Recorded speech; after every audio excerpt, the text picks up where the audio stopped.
કવિજી બહુ સરસ મજાની વાત કરે છે કે શીલવંત સબસે બડા. આ જગતમાં સૌથી મોટો, સૌથી મહાન, સૌથી વડેરો કોણ છે? શીલવંત. ફરી હું એ વ્યાખ્યા સુધારવા માંગુ છું. શીલનો અર્થ કેવળ બ્રહ્મચર્ય કરવાનો નથી. શીલ એટલે સદાચાર ભર્યું જીવન. આપણા વ્યવહારથી કોઈ પણ જીવને કોઈ પણ જાતની તકલીફ ન પડે એને શીલ કહી શકાય, એને સદાચાર કહી શકાય. શીલવંત સબસે બડા, સબ રતન કી ખાન. બધા રતનની શું છે? ખાન છે.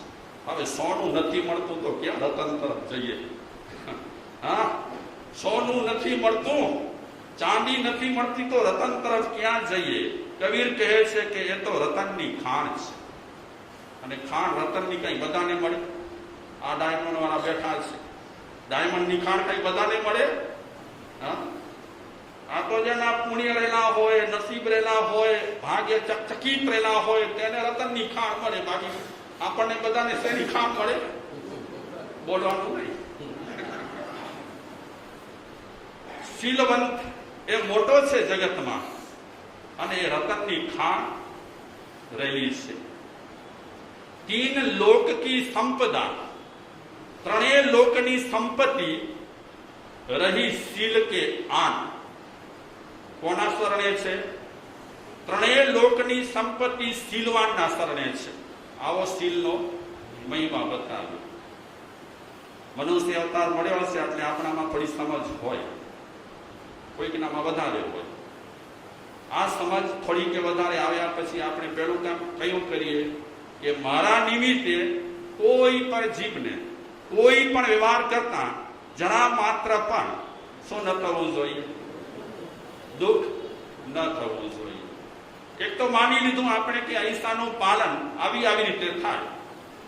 આટલું જ અહિંસાનું પાલન થાય એવું નથી. અહિંસાનું પાલન તો આપણે દિલથી કરી શકીએ. જ્યારે આપણે એવા કોઈ વાક્ય કોઈકને કહીએ છીએ અને દિલને ઠેસ પહોંચાડીએ છીએ ત્યારે તો એ મોટામાં મોટી અહિંસા છે. જીવવધ ન કરવો એટલું આપણે સમજી ગયા અહિંસામાં. પણ એની સાથે સાથે આપણે એ સમજતા ઓછા થયા છીએ કે મારા કારણે કોઈના દિલને હું ઠેસ તો નથી પહોંચાડતો ને. એક સરસ મજાનો પ્રસંગ છે શીલ માટે. તમે નામ પણ સાંભળ્યું હશે, યયાતિ રાજાનો. મહાભારતમાં એની ઘટના આવે છે. યયાતિ રાજા આમ તો વિલાસી માણસ હતા, વિલાસી રાજા હતા. અમુક ઉંમર થઈ ગયા પછી પણ એને ભોગ ભોગવવાની ઈચ્છા થઈ હતી. વાત આવે છે શરીર તૂટી ગયું હતું છતાં ભોગ ભોગવવાની ઈચ્છા હતી. તો એના દીકરાએ જુવાની પિતાજીને આપી દીધી. તમે બીજું ન વિચારતા અત્યારે, આ વાતના સાંભળો ખાલી. જુવાની અપાય કે ન અપાય એ ઝંઝટમાં નથી પડવાનું. વાત સમજવા જેવી છે કે માણસની વિલાસની ઝંખના કેટલી હોય માણસને, કે શરીર તૂટી ગયા પછી પણ હજી એને ભોગ ભોગવવાની ઈચ્છા હોય. શરીર સાથ દેતો ન હોય, દમ ચડતો હોય, અસ્થમા હોય, તે છતાં પણ ભોગ માણસ છોડે નહીં. એટલે આપણે ત્યાં કહેવત પડી છે કે માણસ બને ભોગો તરફ દોડતો હોય પણ ભોગો ક્યારે પણ ભોગવાતા નથી પૂરા. માણસ ભોગવાઈ જાય પણ ભોગો પૂરા ક્યારે ભોગવાય નહીં, અધૂરા જ લાગે. તમને 70 વર્ષ થયા, 60 વર્ષ, હા હે વધારે થયા. હવે તમને રિક્ષા લેવાની ઈચ્છા થાય છે? હજી પણ તમને એમ થાય છે ને કે એકાદ બે દુકાન વધે તો સારી ચશ્માની. કઈ છેડો જ નથી માણસ માટે. એ માણસને જ પછી વળવાનું છે કે હવે ક્યાં સુધી દુકાનો ખોલે રાખીશ અને કેટલી દુકાનો ખોલીશ. અંતે છેલ્લે માણસને જ વળવું પડે છે. યયાતિ રાજા દીકરા બહુ કયાગરા હતા એટલે જુવાની આપી દીધી. ખૂબ ભોગ ભોગવ્યા. લક્ષ્ય જ એક જ હતો યયાતિ રાજાનો, ભોગ ભોગવવાનો. એમ કરતા કરતા સમય નીકળી ગયું ઘણું અને એક દિવસે યયાતિ રાજા સૂતા છે અને એને સ્વપ્ન આવે છે. સોળે શણગાર સજેલી કમલાસન પર બિરાજમાન એક તેજસ્વી, કમલાસન પર કોણ બિરાજે છે? હા, લક્ષ્મી દેખાય એને સ્વપ્નમાં. સોળે શણગાર સજ્યા છે, ઘરેણા એટલા સરસ મજાના ઊંચા ઊંચા પહેર્યા છે, સુશોભિત એ લક્ષ્મીજી યયાતિ રાજાને કહે છે, મહારાજા, હું રજા લેવા આવી છું. ઘણા વર્ષો સુધી તારે ત્યાં રહી, હવે તારે ત્યાં રહેવા માટે સમય નથી અને અહીંથી રજા લેવા માટે સમય પાકી ગયો છે, એટલે હું રજા લેવા આવી છું. તો સ્વપ્નમાં યયાતિ રાજા લક્ષ્મીને કહે છે કે ભલે, તમારી જેવી ઈચ્છા. લક્ષ્મીને રજા આપી દીધી. થોડી વાર પછી એને સ્વપ્નમાં સફેદ વસ્ત્રમાં સજ્જ, વીણા પુસ્તક ધારીણી, હંસવાહિની એવી સરસ્વતી દેખાય. સાદી, સીધી, સરસ.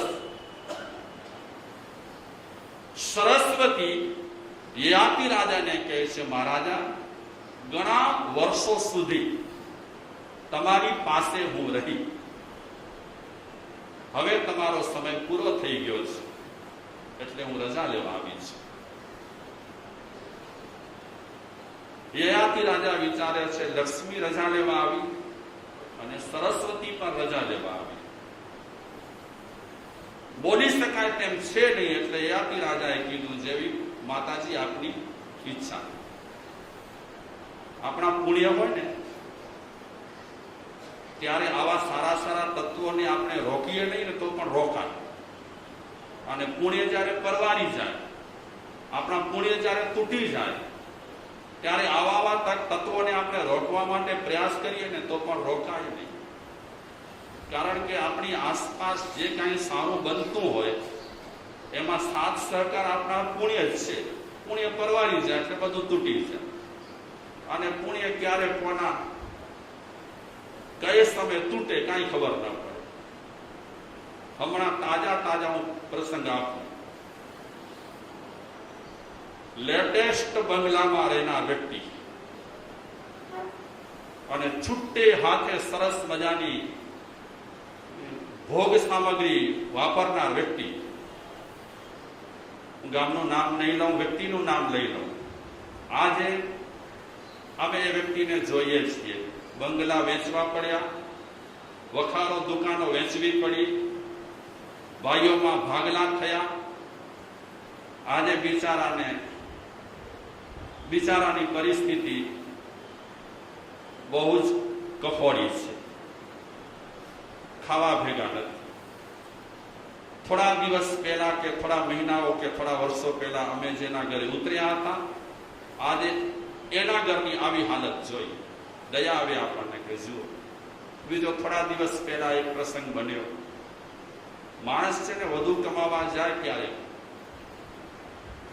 અમારા કચ્છીમાં કહેવત છે કે રઢાય રસ સોંતે વડે. હા, બધા નહીં સમજી કાઢે. ક્યારેક માણસ બહુ કમાવા માટે કે બહુ પૈસા ભેગા કરવા જાય ને તો હોય તે પણ ખેંચાય છે. માણસને ઘણી વખત સંતોષ નથી હોતો. મને આંસુ આવી જાય.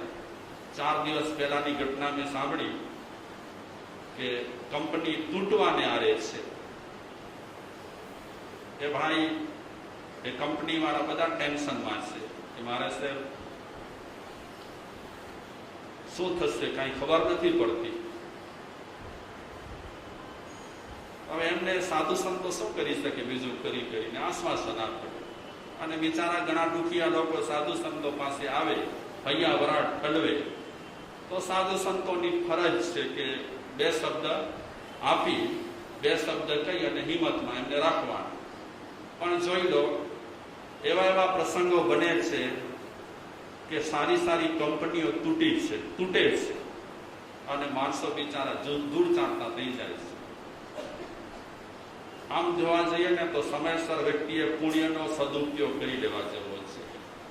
ક્યારે કઈ સમયે કેવી પરિસ્થિતિ આવે એ કાંઈ જ કહેવાય નહીં. અને આજનો પૈસો તો અતિ તકલાદી પૈસો છે. આવશે ઝડપથી અને જશે પણ ઝડપથી. એની વચ્ચેથી આપણાથી જે સારા કામ થાય પૈસા દ્વારા કરી લેવા. મૂળ મુદ્દા પર આવી જાઉં. લક્ષ્મીને રજા આપી, સરસ્વતીને રજા આપી. સ્વપ્નમાં પરાક્રમ આવે છે, એના રૂપમાં આવે છે અને યયાતિ રાજાને કહે છે હું પણ હવે તમારી પાસેથી રજા લેવા માંગુ છું. યયાતિ રાજા વિચારે છે લક્ષ્મી જાય તો ઠીક છે, સરસ્વતી જાય તો ઠીક છે, હવે પરાક્રમ જેવો પરાક્રમ પણ રજા લેવા આવ્યો છે, ના પડાય નહીં. હવે એ લોકો તૈયાર થઈને જ આવ્યા છે રજા લેવા માટે. તો યયાતિ રાજાએ કીધું ભલે આપની જેવી મરજી. ત્યાં તો સ્વપ્નમાં સિંહવાહિની આવી, દુર્ગા. યયાતિ રાજાને કહે છે કે હું રજા લેવા આવી છું. સિંહવાહિની, આ દુર્ગા એટલે શક્તિ રજા લેવા આવી છે. માણસના પુણ્ય પરવાવે ત્યારે લક્ષ્મી તો જાય, પણ ક્યારેક ક્યારેક માણસની બુદ્ધિ પણ બેર મારી જાય, પુણ્ય જયારે તૂટે ત્યારે. અને ઘણી વખત શક્તિશાળી માણસની બુદ્ધિ પણ તૂટી જાય. બુદ્ધિ તો ઠીક, શક્તિ પણ તૂટી જાય. હવે દુર્ગા વાહિની, સિંહવાહિની, એને કીધું રજા લેવા આવી છે, મારે રહેવું નથી. યયાતિ રાજા કહે છે તમારી જેવી ઈચ્છા. લક્ષ્મીને તો કીધું કે તમારી ઈચ્છા, સરસ્વતીને કીધું તમારી ઈચ્છા, પરાક્રમને કીધું તમારી ઈચ્છા, શક્તિને કીધું તમારી ઈચ્છા. સાવ સાદા વસ્ત્રમાં અને અતિ સૌમ્ય એક વ્યક્તિ આવી. કોની પાસે? યયાતિ રાજા પાસે. અને યયાતિ રાજાને કહે છે કે હું આપની પાસે રજા લેવા આવેલ છું. તો જુએ છે યયાતિ રાજા કે આ તો બહુ સૌમ્ય છે, આમ સાદી છે, કોણ છે? ઠીક છે, લક્ષ્મીને ઓળખ્યો, હું સરસ્વતીને ઓળખ્યો, પરાક્રમને ઓળખ્યો, દુર્ગાને ઓળખ્યો, પણ આ સૌમ્ય વેશમાં કોણ છે? એટલે પૂછે છે યયાતિ રાજા તમે કોણ છો? હું સરખી રીતે બરાબર તમને જોઈ શકતો નથી, ઓળખાણ આપો. ત્યારે એ સૌમ્ય આકૃતિ ધરાવનાર વ્યક્તિ યયાતિ રાજાને પરિચય આપે છે કે હું શીલ છું, રજા લેવા આવેલ છું, મને રજા આપો. યયાતિ રાજા અટકી ગયા. યયાતિ રાજા શીલને કહે છે, શીલ એટલે સત્વ, શીલને કહે છે 3 દિવસની મુદત આપો. 3 દિવસ પછી હું તમને કહું જાઓ કે નહીં. વાત મને બહુ મીઠી લાગી, સારી લાગી, ગમી ગઈ મને. તમને તો ગમે કે ઠીક છે. તો શીલને કહે છે 3 દિવસની મુદત. ઠીક, શીલે કીધું કે 3 દિવસ રહી જાઉં છું. 3 દિવસ પછી તમારે જવું હોય તો ભલે જજો. આવું કીધા પછી જયારે 3 દિવસ માટે શીલ રહી જાય છે ત્યારે પાછળ પરાક્રમ, શક્તિ, સરસ્વતી અને લક્ષ્મી આવવા લાગ્યા. તો યયાતિ રાજા રજા લઈને જવાની તૈયારીમાં આ ચારેને પૂછે છે કે તમે તો મારી પાસે રજા લઈ લીધી અને મેં ભલે કહી દીધું, રજા આપી દીધી, તે છતાં પણ તમે કેમ પાછા આવો છો? એ વખતે સરસ્વતી, લક્ષ્મી, દુર્ગા, પરાક્રમ એ કહે છે યયાતિ રાજાને કે જ્યાં સુધી શીલ હશે ત્યાં સુધી અમે ત્યાં રહીશું, જ્યારે સીલ વિદાય લેશે ત્યારે અમે વિદાય લઈશું. અને પછી તો સીલને યયાતિ રાજાએ બાંધી રાખી અને સીલ બંધાઈ ગયો એટલે લક્ષ્મી, સરસ્વતી, દુર્ગા અને પરાક્રમ ત્રણે રોકાઈ ગયા. આ વાતને બહુ સ્પષ્ટ કરવાની જરૂર નથી, સીધે સીધી સમજાય તેમ છે કે જેની પાસે સીલ છે તેની પાસે લક્ષ્મી છે, ભલે પૈસો પછી વધારે ન હોય અલગ વાત છે. જેની પાસે સીલ છે તેની પાસે સરસ્વતી છે, જેની પાસે સીલ છે તેની પાસે પરાક્રમ છે, જેની પાસે સીલ છે તેની પાસે શક્તિ છે. કોના આધારે છે આ બધી ચીજો? સીલના આધારે છે. એટલે સીલ જીવનમાં બહુ જ મહત્વનો પરિબળ છે. જેના જીવનમાં સીલ છે એના જીવનમાં બધું જ, બધું ન હોવા છતાં પણ બધું છે. વિપસ્યનામાં એક દુહામાં કહે છે કે ધર્મ કોને કહેવાય, પાપ કોને કહેવાય. બહુ સાદી સીધી વાત કરે છે. બહુ તત્વની આપણે વાતમાં ઊંડા ન ઉતરીએ દિનેશભાઈ. બહુ ભાગજળમાં પડવા જેવું નથી તત્વની વાતોમાં. એ ભાગજળમાં પડવા જેવું છે કે મનુષ્ય અવતાર મળ્યો છે અને ટૂંકું આયુષ્ય છે, તો આ મનુષ્ય અવતારમાં કરી લેવા જેવા કયા કામો છે? બહુ તત્વની ચર્ચામાં આપણે ઊંડે ઉતરીશું તો આનો તો કોઈ તળિયો છે નહીં. છે તળિયો?